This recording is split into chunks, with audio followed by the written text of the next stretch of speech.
Polisi dari Unit Perlindungan Perempuan dan Anak Polrestabes Palembang Minggu malam lalu menggelar razia di sejumlah tempat kos dan hotel di Kota Palembang. Sejumlah hotel dan rumah kos diperiksa.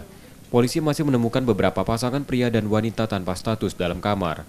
Bahkan salah satu penghuni kamar untuk menghindari razia bersembunyi di bawah selimut, namun polisi mengetahuinya.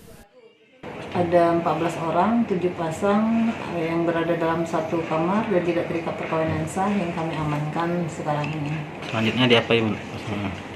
Untuk ke-7 pasang ini akan kami beri arahan dan kami panggil kedua orang tua atau keluarganya untuk diserahkan kembali dan membuat surat pernyataan staf perjanjian untuk tidak mengulangi perbuatannya.